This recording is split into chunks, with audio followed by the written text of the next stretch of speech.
I'm Glenn Hopkins. I live here in Manio. Been a commercial fisherman here in North Carolina since 1977. Getting to be a long time now. About to age out of the work here, but my sons are taking over my business and they're doing a fine job. Well, in 1958, my dad bought a small crab picking plant over at the foot of the bridge going to Nag's Head. It was Daniel Seafood, and he run that until he died in 1988, and I worked with him. I started working with him when I was in the summertime when I was 10 years old.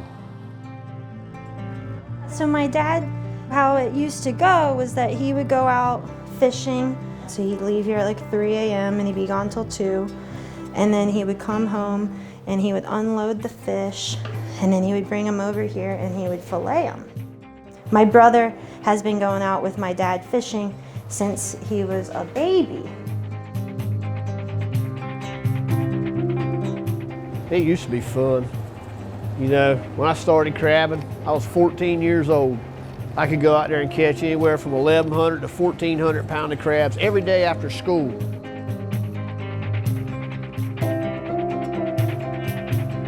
My name's Charlie Locke, and I've been full-time commercial fishing for about 25 years. We have definitely had a lot of changes in the last 10 years. A lot of people have gotten out of the business. Long before tourism became the largest economic driver on the Outer Banks, the bounty of our oceans was how most people got by. I'm Dare County Commissioner Steve House, and Dare County has a long history of commercial fishing, even back before the colonists arrived here in 1587. The Native Americans here would actually take their catch and trade it for pottery and other goods to the inland tribes in North Carolina. Commercial fishing in Dare County is not just a way of life, it's our heritage.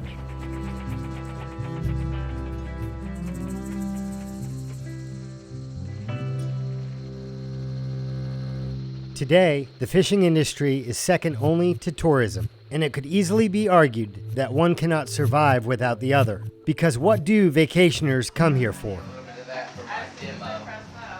The part about being in the restaurant business is you're constantly keeping up with the times. So as we create new recipes, what was popular back in 1989 is not popular in 2021. It's important to have that fresh local seafood available for our guests who come down here from all over the place, and they don't want to just feel the Outer Banks, they want to get a taste of it. For the fishermen and markets that provide the fresh local seafood, it's more than big business. It's their way of life. From the time I was a baby, I was on my grandfather's shrimp boat all the way through. My father had a boat, we shrimped on that. In the evenings, I'd go with my grandparents during the mornings, and I now, to this day, still shrimp myself. It's a way of life that's dying. In 2000, nearly 160 million pounds of shellfish and finfish were caught in North Carolina. 14 years later, it was down to just 60 million. That decline feeds right into the fish markets. In the 1960s, there were over 40 commercial seafood markets in Dare County. By 2006, over half of them had closed. A lot of this rulemaking coming out of Raleigh is just a disconnect of what actually happens along the coast with the coastal communities and what happens in these inland cities, you know, and how, you know, the fabric of this whole coastline is, you know, these little towns and stuff were built on fishing. You know, you take Wanchese, the churches were built, the grocery stores, all were built on fishing. Stumpy Point, Englehart, Hatters, Ocracoke. It's sad to see that it's dying, a dying industry. There'll always be fishermen, but you know, the numbers are not going to be there like they used to be. What's causing that decline? Many point to regulations. People are getting out of it just because the regulations are getting too tight. You know, people got to keep up with different net size, and more gear means more money that they don't have, and you know, they keep reducing what they can catch, so it's harder for them to make a living. Like any natural resource, the seafood in our oceans is not an infinite supply. Overfishing could lead to declining populations. Regulations help keep the industry sustainable and protect vulnerable species like endangered sea turtles and sturgeon. Still, while everyone would agree some regulations are a good idea, the regulations on our fishermen could be considered excessive.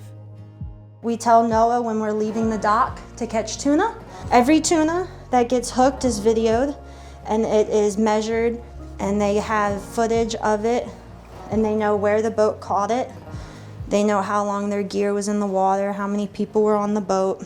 This is the most monitored fishery I think that we have, just for the basis of like the regulations, the areas that we're allowed to fish in, the fishing, the hooks, the bait. We have bait regulations. We have to use full squid. And then when we get back to the dock, you saw Water Sport unloading his tuna. Each tuna is going to be weighed. Ashley and Colby will write a trip ticket, and then they have to go enter it into the computer, and they have to send a copy to the North Carolina Division of Marine Fisheries. So this is so regulated. In spite of all that, tuna is still one of the fish that's doing pretty good, for a single fish going for as much as $5,000 or more. Let's look at one fish that's not doing well: flounder. Phil Ray Haywood, him and his wife flounder fished during the summer. They didn't do much. They fished around here. They set his nets at night, fish in the morning. He'd catch 100, 150 pound of flounders, and kept being fresh flounders all the time. And now, with the regulations, I got to cut all my fish in 2 weeks and freeze them and hold them for the whole year so I can have North Carolina flounders to sell in our retail market. I mean, North Carolina's got some of the best seafood I've ever ate. I've been all over the place. It's hard, you don't get no fish. And then when the flounders do show up, you can fish in September. Well, hell, all the tourists are going in. You got to get what you can get while it's here and go as hard as you can. Just like the fellas that are back here cleaning right now, they're cleaning every single day. Everything that we can buy, people come to us. We get from fish houses as well. But these fellas are going as hard as they can in the amount of time they have to support their families.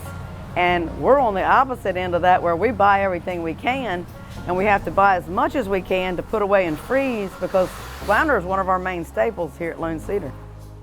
Flounder's not the only thing in short supply at the markets and restaurants. We used to have local clams. We used to have a bay scallop industry. The last time the state allowed us to harvest bay scallops was 2009. So we don't have that industry anymore. Talking more about the fish species, we've been regulated out of rockfish. Now the Spanish mackerel fishery is heavily regulated. We have a max of 500 yards of net and a quota. Nearly every kind of seafood catch has been in decline since 1994. As the years go on, the diversity of fish available starts to shrink. We're being put out of business, which is really unfortunate, because we've been operating under the Magnuson-Stevenson's Fisheries Management Act of the Congress since 1976. And we've been regulated, and we've been keeping logs of every fish that we took out of the water. And we followed every rule. And we followed their guidelines. It's like the government doesn't have to be held accountable because they're the government. So what I think it's important for the North Carolina consumer, this is a public trust resource. This fish, every fish in this net, every fish on my deck, every fish on the land today, it belongs to the state of North Carolina and the citizens of the state of North Carolina.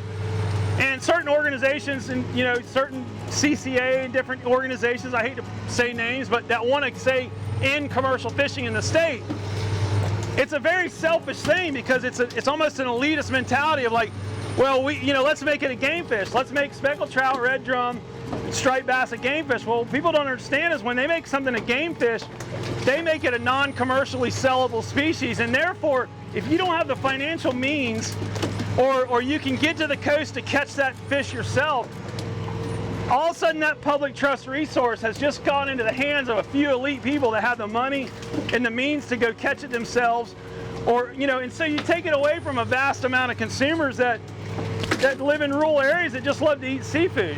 And I catch, people look at this video, they may say, man, that's a lot of fish in that net, he's catching a lot of fish. There's 5 of us out here in 100 miles of coast today. We're all gonna catch a few fish, but all these fish are gonna go right in here to the market. And the people that don't have access to this, that own this public trust resource, I'm their avenue to this product. I'm the one that brings it to the market, and somebody's gotta do it. NOAA and marine fisheries aren't bad guys out to deliberately try to put people out of business. There are good intentions behind each of these decisions.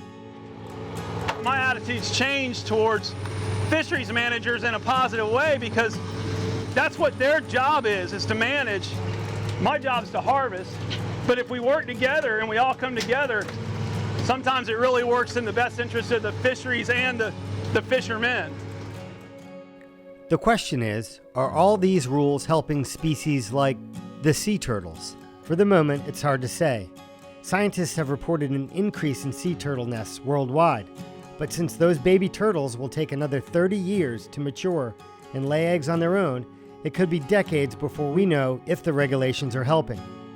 Decades that our fishing industry doesn't have. And that data we do have on sea turtles and other at-risk marine populations might not be that accurate. You know, fisheries shut down immediately, but it takes years for the data collection and all to come around, a stock assessment. You know, when we're having a problem with a fishery and they say they come in and they reduce the quota, and then the fishermen are going, hey man, you know, we're seeing a lot of, you know, red snapper, for example, we're seeing a lot of red snapper, and, you know, why is it still closed? It takes years for the data to catch up to the, you know, the science. It's almost 5 years behind what the fishermen are actually seeing on the water, and that's a frustrating thing as a fisherman. When you're out here on the water and you're seeing plenty of a species, yet every time you go to a meeting they're saying there are none, or a graph or a chart or a computer model saying there's still not enough of this age class or this year class. It can be frustrating, and but it's all part of the process. Without accurate current studies, it's difficult to view these regulations as helpful because for our watermen, they're expensive. Regulations from government agencies that oversee the industry can oftentimes become too restrictive. These restrictions include season closures or reduced season and species, along with types of gear changes. Many times, the gear changes can happen in short order, which affects our watermen in purchasing new gear with every rule change, adding to the financial burden of watermen families must endure. Many of our watermen had to look for other careers or side jobs to make ends meet. A couple years ago, my brother went and bought all the flounder net and all the gill net and everything to hang it, calls up the local marine patrol and says, what are the regulations? I want to go fishing my gill net tomorrow. And he said, oh, a proclamation just got issued. You're not going to be allowed to fish it. And so he's out $5,000 because all of a sudden the Marine Fisheries Commission met and decided that they're going to issue a proclamation closing it. These regulations also can be wasteful. So the term bycatch is really broad. They paint that with a really broad brush, and it's kind of like there's discards that are fish we can't have, but almost 99% of what we discard or what people consider a bycatch is actually a regulatory discard, which means that the regulations has made it to where I have to throw it back. Either it's out of season, it's not big enough, the quota's caught. It's not intended bycatch, like I'm just catching a bunch of stuff that I don't want to catch. It's stuff that I could harvest or I had harvested in years past, but due to regulations, I now have to throw it overboard. And for our watermen, those regulations can be life-altering or even dangerous. Regulations prohibit fishing at certain times of the year and certain times of the day. Fishermen would go home to their families at night. Now, you know, rules and regulations kind of knocked it ahead in the fishing, because now you got to spend the night with your net. Used to you could set them in the evening, go back the next morning and fish them, but now you got to spend the night, you know, and a lot of people just can't do that. all that leads to more and more people leaving the fishing business behind. The bad part about it is we don't have any young blood getting in it. I think the youngest crabber we got on the island is probably 40 years old. You don't see no 16 or 18-year-old boys getting into this. They can make more money cutting grass. Really, there's not too many young guys our age in the industry anymore. It's just been kind of something that's been falling off just because, you know, there's just so many regulations and stuff these days. It's a hard industry to get into. Every fishery really is hard to get into. Just knowing the laws, the rules, and then even once you get a stand of gear or something, the regulations change on you, and that, you know, everything you've just invested in becomes obsolete.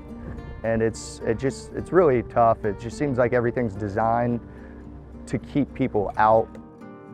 And less fishermen doesn't just mean that one industry is in decline. It affects everyone down the line, from the restaurants to the hotels full of tourists asking for fresh seafood. If our fishing industry disappears, lots of money and lots of jobs will go with it. The industry itself is not just based on the guys on the water catching the fish. It's also the men and women in the processing plants, our seafood restaurants, our transportation guys that run it up and down the roads. It doesn't just affect one little group, it's a large group that it affects. Not to mention, the fish we get right from our waters has much lower carbon footprint and a much higher quality. We provide something that just came out of the water within the last day or so, as opposed to something that comes from Ecuador or you know, anywhere down south, or anywhere really.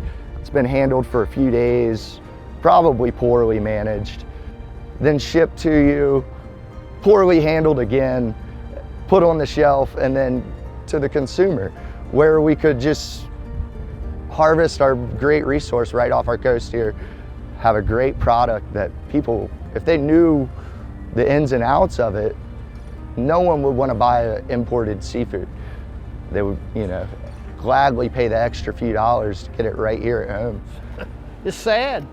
You know, well, where are you going to get your seafood when we're done? Imported? Who wants to eat that? There is a solution to creating regulations that sustain our marine wildlife and our fishing industry.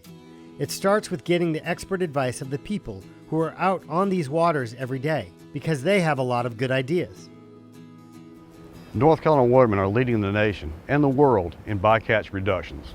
Our watermen are doing this to ensure the sustainability of our industry.